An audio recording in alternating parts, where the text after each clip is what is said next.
Queridos e amados irmãos, a paz do Senhor. Desta feita nós estamos com a lição de número 4, traz como assunto missões transculturais no Novo Testamento. O texto áureo está baseado no texto de João, capítulo de número 3, versículo de número 16, e a nossa verdade prática, a natureza missionária de Deus, pode ser vista ao fazer de seu único filho um missionário, e da Igreja a sucessora desta sublime tarefa. A nossa leitura bíblica em classe encontra-se no texto de Isaías, capítulo 61, versículos 1 e 2, e Evangelho de Lucas, capítulo de número 4, versículos 17 ao versículo de número 20. O primeiro ponto da nossa lição: o Deus missionário revelado no Novo Testamento.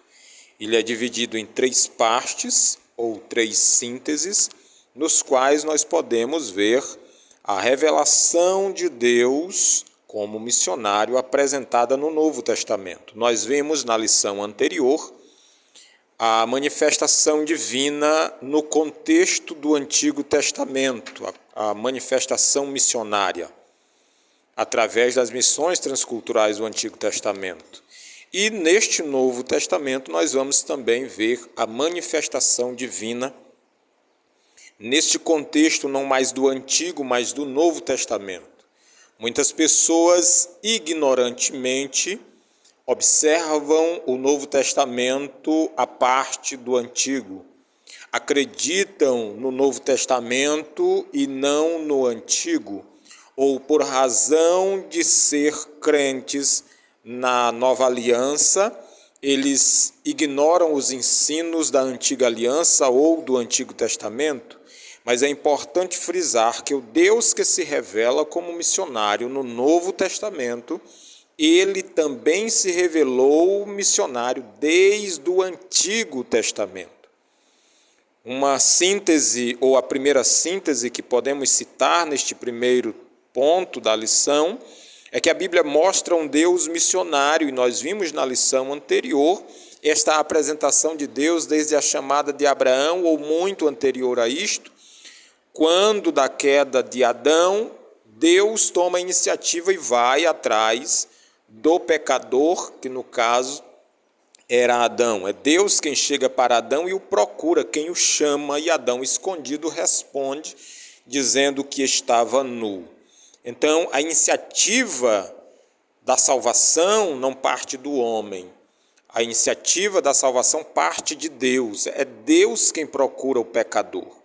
Quando Jesus cita a missão do Espírito Santo, ele diz que ele convencerá o mundo do pecado, do juízo e da justiça divina. Então veja que a iniciativa da salvação sempre parte de Deus. O homem em si, desde da sua origem, diz o texto sagrado de Gênesis 6, é mau. Não a sua origem por parte divina, eu digo a sua origem nascimento. Então, uma segunda síntese que nós podemos ter deste primeiro ponto é uma perspectiva missionária do Novo Testamento, e isto está baseado em João 3,16, onde mostra ou demonstra o amor de Deus sobre a humanidade. Deus não veio salvar um grupo de pessoas. Deus levará para o céu um grupo de pessoas. Deus veio salvar todos os homens. Agora, um grupo de pessoas, chamada igreja, eclésia, tirados para fora, são os que deram crédito ao Evangelho, e esses, por credibilizarem o Evangelho, confessaram Cristo como seu Salvador e como igreja subirão para o céu. Temos que entender que Deus amou o mundo, não planeta, mas Deus amou o mundo, humanidade, o homem, de uma forma que todo aquele, não é alguns, mas todo aquele que nele crê não pereça ou não vá para o inferno, mas tenha a vida eterna. E uma terceira visão, uma terceira síntese que nós podemos ter deste primeiro ponto, é que a igreja é a luz dessa revelação divina como um Deus missionário. Por quê?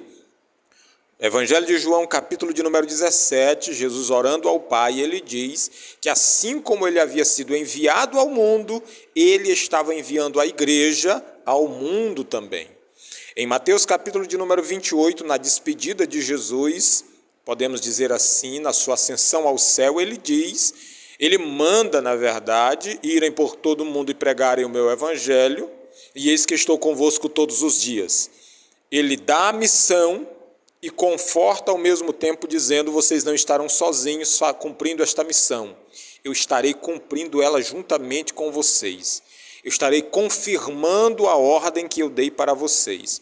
Vocês vão pregar, como diz no Evangelho de Marcos, capítulo 16, vocês vão pregar, mas em meu nome é que vocês vão expulsar demônios, vão curar os enfermos, vão ressuscitar os mortos, vocês vão falar novas línguas, e se alguma coisa mortífera vocês ingerirem, não vos causará dano algum. Louvado seja o nome do Senhor.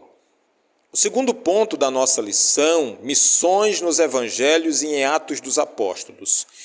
É importante lembrar que o ministério de Jesus é contado nos 4 evangelhos, Mateus, Marcos, Lucas e João, e temos o livro histórico de Atos dos Apóstolos. O que é que acontece em Atos dos Apóstolos? Acontece em Atos dos Apóstolos a fundação da igreja, ou oficialização da igreja, e o início do ministério do Espírito Santo. O Espírito Santo que vai trabalhar com o homem, cumprindo o que Jesus citou do capítulo 14 ao 16 do Evangelho de João, quando ele diz: eu vou para o Pai, mas enviarei um outro Consolador. É este outro Consolador que está agora com os apóstolos, com os discípulos, com a igreja, e é este outro Consolador quem está impulsionando o coração desta igreja para as ações missionárias. Como nós vemos ali, quando em Atos dos Apóstolos, capítulo de número 13, o Espírito Santo separa o apóstolo Paulo e também Barnabé, ou melhor, Barnabé e Paulo, para a obra que ele os tinha chamado. Então, nós vemos este cenário nos evangelhos, que é 3 visões que nós temos das missões nos evangelhos de Atos dos Apóstolos. A primeira visão é nos evangelhos. Nós vemos Jesus recomendando os seus discípulos a irem e cumprirem a tarefa. Mateus capítulo 10, nós vemos algo assim da escolha dos apóstolos. Uma segunda visão é no livro de Atos dos Apóstolos, quando o próprio Espírito fala com Filipe para que ele desça a uma região deserta, que saía de Jerusalém para a região do sul, e lá ele encontra um eunuco que, aparentemente falando, não há prosperidade nenhuma naquela missão, mas Filipe prega para o eunuco vai embora, e a história da igreja diz que toda a Etiópia ouviu ou conheceu o evangelho através da vida daquele eunuco que foi evangelizado e batizado por Filipe. E numa terceira visão é a escolha de Paulo e Barnabé, a qual eu já citei, que o Espírito Santo. É importante lembrar a questão da oficialização, o ministério apostólico de Efésios 4 e 11, no qual ali o apóstolo Paulo, escrevendo à igreja de Éfeso, descreve como o dom que Deus dá para a igreja. O apóstolo, que é o missionário, porque a palavra apóstolos ou apostélios quer dizer enviado. Então, o missionário, o profeta, que no caso é o pregador ou o anunciador das boas novas, o evangelista, que como pregador de boas novas ele também é o ganhador de almas, o pastor, que como poimê ele é o cuidador, apacentador, e o mestre, que é um pedagogo, é um ensinador da igreja. Então é importante observar que Jesus escolheu apóstolos, que viram Jesus. Mas através da igreja, o dom apostólico também é estabelecido, porque a própria igreja, manifestada pelo Espírito Santo, é quem escolhe Paulo e Barnabé para a obra missionária. Paulo e Barnabé trabalham juntos por um tempo, depois ambos se separam, mas é providência divina. Por quê? Porque Paulo procura um segundo companheiro, e este segundo companheiro, há uma multiplicação.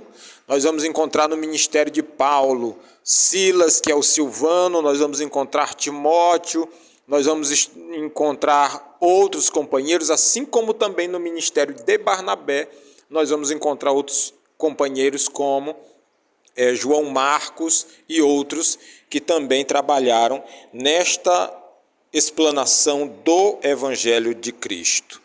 O terceiro ponto da nossa lição é a missão cumprida nas cartas e no Apocalipse. As três visões que são dadas sobre este terceiro ponto, nós temos nas cartas paulinas. É importante lembrar que há 21 cartas no Novo Testamento, entre cartas e epístolas, mas das 21 cartas e epístolas que existem no Novo Testamento, 13 foram escritas a cunho do apóstolo Paulo, ou seja, ele, o autor das cartas e epístolas. Qual a diferença de cartas e de epístolas? As epístolas são escritas para a igreja e as cartas são de cunho pessoal. Então, na grafia de Paulo, nós vamos ter as cartas de Timóteo, a carta de Tito, a carta de Filemon. São escritas pessoais. Epístolas, nós vamos ter desde Romanos até a epístola aos Tessalonicenses. Então, nas cartas e epístolas paulinas, nós vamos ter, louvado seja o Senhor, a visão missionária de Deus no ensino destas igrejas, na fundamentação teológica destas igrejas. Segunda visão que nós temos deste terceiro ponto é as cartas gerais. As cartas gerais para um público mais abrangente, e entre eles nós temos a carta aos Hebreus, a carta de Pedro, que é aos crentes que estão na diáspora ou que estão espalhados, e nós vemos as mesmas recomendações ou visões estabelecidas pelo apóstolo Paulo nas cartas originalizadas por ele. Uma terceira visão é no Apocalipse. Nós podemos observar o livro de Apocalipse como o livro da revelação, uma conclusão do plano divino. Na verdade, não. Nós temos uma ideia do Apocalipse desde do livro do profeta Daniel, as revelações do Apocalipse. No livro de Isaías, você tem revelações que acontecerão ou que aconteceram no livro de Apocalipse. Então, ele não está sendo uma conclusão só porque ele está no final da Bíblia. Não.